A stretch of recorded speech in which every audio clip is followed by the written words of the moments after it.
The Mongol conquest of Western Xia was a series of conflicts between the Mongol Empire and the Western Xia dynasty, also known as the Tangut Empire, or Minya.Hoping to gain both plunder and a powerful vassal state. Mongol leader Genghis Khan commanded some initial raids against Western Xia before launching a full-scale invasion in 1209. This invasion marked both the first major invasion conducted by Genghis and the beginning of the Mongol invasion of China. Despite a major setback during a nearly year-long siege of the capital, Yinchuan, when the diverted river accidentally flooded their camp, the Mongols convinced Emperor Liangquan to surrender in January 1210. For nearly a decade the Western Xia served the Mongols as vassals and aided them in the Mongol-Jin War. But when Genghis invaded the Islamic Khwarezmian dynasty in 1219, Western Xia attempted to break away from the empire and ally with the Jin and Song dynasties. Angered by this betrayal, in 1225 Genghis Khan sent a second, punitive expedition into Western Xia. Genghis intended to annihilate the entire Western Xia culture, and his campaign systematically destroyed Western Xia cities and the countryside,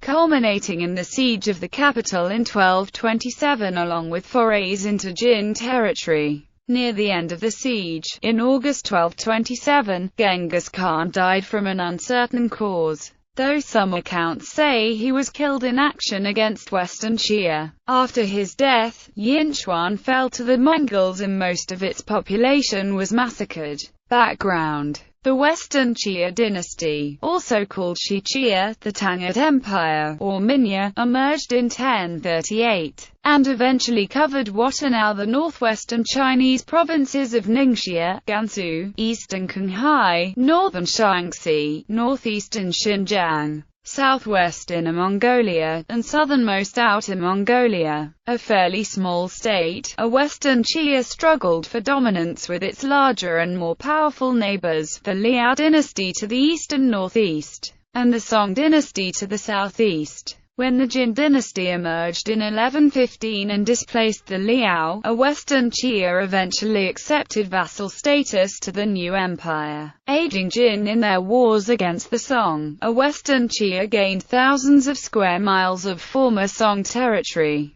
However, over many years the relations between Western Xia and Jin gradually declined. Upon the death of its fourth ruler, Emperor Renzong, Emperor Wanzong took the throne and Western Xia's power began to fail. Though militarily inferior to the neighboring Jin, the Western Xia still exerted a significant influence upon the northern steppes. The state often welcomed deposed Karaite leaders because of close trade connections to the steppes and because of the possibility of using the refugees as pawns in the Mongolian plateau. In the late 1190s and early 1200s, Temujin, soon to be Genghis Khan, began consolidating his power in Mongolia. Following the death of the Karaites' leader on Khan to Temujin's emerging Mongol Empire in 1203, Karaite leader Nilka Sengnam led a small band of followers into Western Xia. However, after his adherents took to plundering the locals, Nilka Sengnam was expelled from Western Xia territory.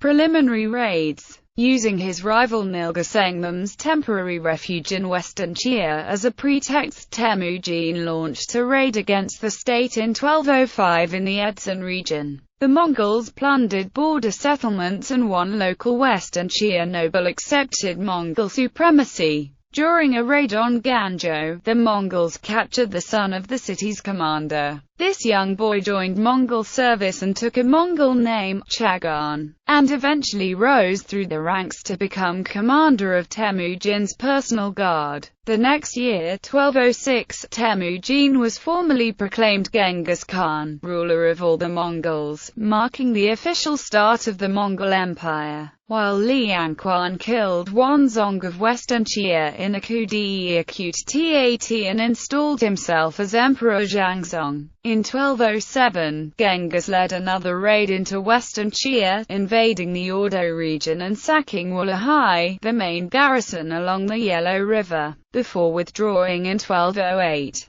Genghis then began preparing for a full-scale invasion. By invading Western Xia, he would gain a tribute-paying vassal, and also would take control of caravan routes along the Silk Road and provide the Mongols with valuable revenue. Furthermore, from Western Xia he could launch raids into the even more wealthy Jin dynasty. First invasion. In 1209, Genghis undertook his campaign to actually conquer Western Xia. Liang Quan requested aid from the Jin dynasty, but the new Prince Xiao of Wei refused to send aid, stating that, "It is to our advantage when our enemies attack each other. Wherein lies the danger to us?" After defeating a force led by Cao Liang Hui outside Wulahai, Genghis captured the city and pushed up along the Yellow River, defeating several cities as he went, until he reached the fortress Kemen, which guarded the only pass through the Helen Mountains to the capital, Yinchuan. Containing an army of up to 70,000, plus 50,000 reinforcements, the fortress proved too difficult to capture, and after a 2-month standoff the Mongols feinted a retreat, luring the garrison, led by Wei Mingling-kung, out onto the field where it was easily destroyed.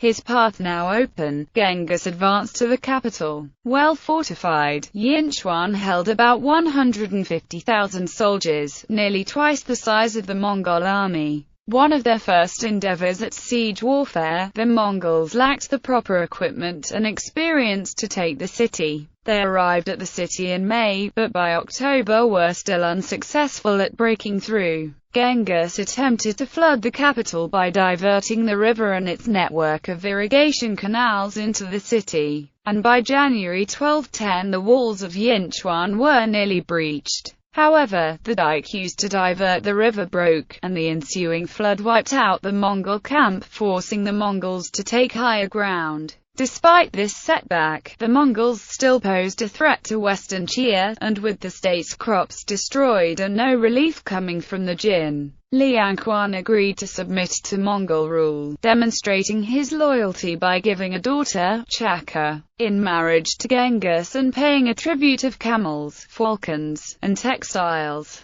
Western Xia as a Mongol vassal. In 1210, a Western Xia attacked the Jin dynasty as punishment for their refusal to aid them against the Mongols. The following year, the Mongols joined Western Xia and began a 23-year-long campaign against Jin. The same year Liang Quan abdicated the throne, and subsequently died, after Shenzong seized power. However, despite aiding the Mongols against Jin, in 1217 when Genghis Khan requested help for his Central Asian campaigns, Western Xia refused to commit troops, and as a warning the Mongols besieged the capital before withdrawing. In 1219, Genghis Khan launched his campaign against the Khwarezmian dynasty in Central Asia, and requested military aid from Western Xia. However, the emperor and his military commander Asha refused to take part in the campaign, stating that if Genghis had too few troops to attack Khwarezm, then he had no claim to supreme power. Infuriated, Genghis swore vengeance and left to invade Khwarezm, while Western Xia attempted alliances with the Jin and Song dynasties against the Mongols. Second invasion. After defeating Khwarezm in 1221, Genghis prepared his armies to punish Western Xia for their betrayal. Meanwhile, Emperor Shenzong stepped down from power in 1223, leaving his son, Xianzong, in his place. In 1225, Genghis Khan attacked with a force of approximately 180,000. After taking Karakoto, the Mongols began a steady advance southward.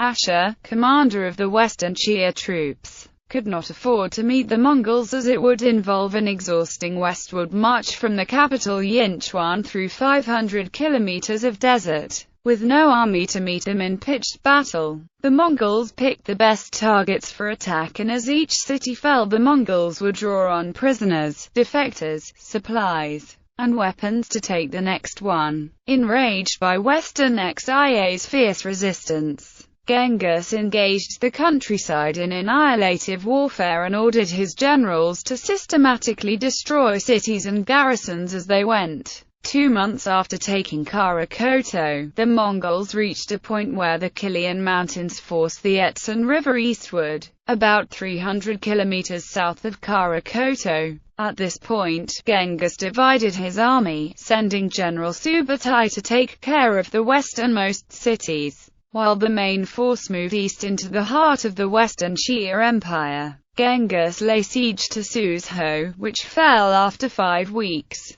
Genghis then moved to Ganzhou, the hometown of his general Chagan. Chagan's father still commanded the city garrison, so Chagan attempted negotiations with him. However, the second in command of the city staged a coup, killed Chagan's father, and refused to surrender. The city took 5 months to subdue, and though the now furious Genghis threatened vengeance, Chagan convinced him to only kill the 35 conspirators who killed Chagan's father. In August 1226, Genghis escaped the heat by residing in the Kilian Mountains while his troops approached Wubai, the second largest city of the Western Xia Empire. As no relief came from the capital, Wubai decided to surrender and avoid certain destruction. At this point, Emperor Xianzong died, leaving Moju to deal with a collapsing state as the Mongols encroached on the capital. In autumn, Genghis rejoined his troops, took Liangchov, crossed the Helanshan Desert, and in November lay siege to Linggu, a mere 30 kilometers from Yinchuan. Here, in the Battle of Yellow River, a Western Xia led a counter-attack with an estimated force of over 300,000 troops, engaging Mongol forces along the banks of the frozen river and canal systems.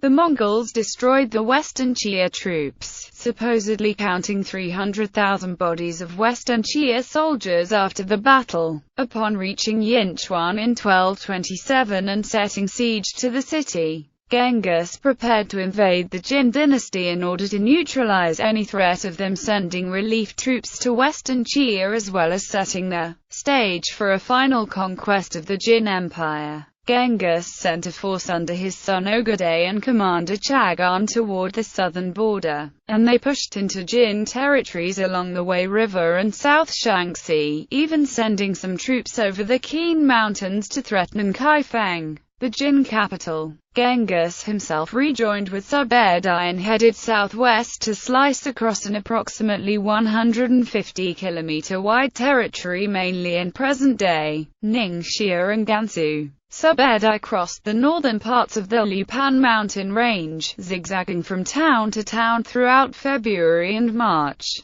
and conquered the Tao River Valley and Lanzhou region. Meanwhile, Genghis went due south, following the Qingshui River. Back in Western Xia, Yinchuan lay besieged for about 6 months, and Genghis, himself busy directing a siege of Longda, sent Chagan to negotiate terms. Chagan reported that the emperor agreed to capitulate, but wanted a month to prepare suitable gifts. Genghis agreed, though secretly planned to kill the emperor. During the peace negotiations, Genghis continued his military operations around the Lipan Mountains near Gaiwan, rejected an offer of peace from the Jin, and prepared to invade them near their border with the Song. However, in August 1227, Genghis died of a historically uncertain cause, and, in order not to jeopardize the ongoing campaign, his death was kept a secret.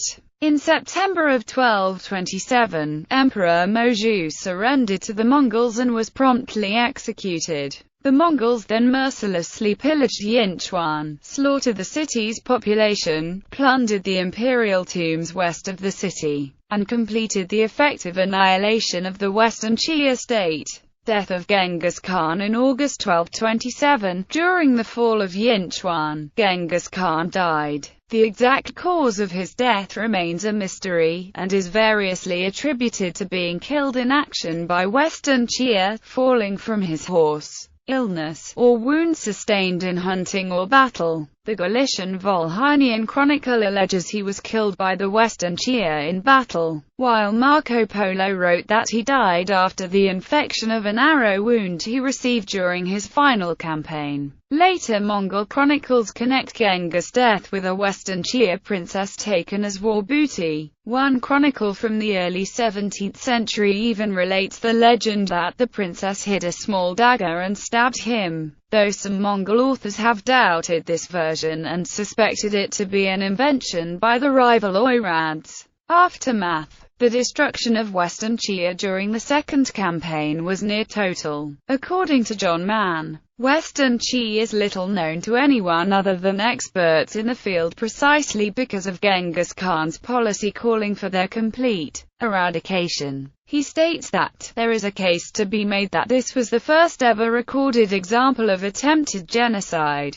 It was certainly very successful ethnocide. However, some members of the Western Xia royal clan emigrated to Western Sichuan, northern Tibet, even possibly northeast India, in some instances becoming local rulers. A small Western Xia state was established in Tibet along the upper reaches of the Yarlung River, while other Western Xia populations settled in what are now the modern provinces of Henan and Hebei. In China, remnants of the Western Xia persisted into the middle of the Ming dynasty. The Mongol Empire, at last successful in defeating Western Xia despite the death of Genghis, now, under Genghis Khan's successors, concentrated on subduing the rest of China. The Jin dynasty, already reeling from great losses of land and troops due to the ongoing Mongol campaign since 1211, finally collapsed in 1234. The kingdom of Dali in southwest China fell in an invasion in 1253, and the Song dynasty of southern China, after over 4 decades of a conflict begun 1235, surrendered in 1279.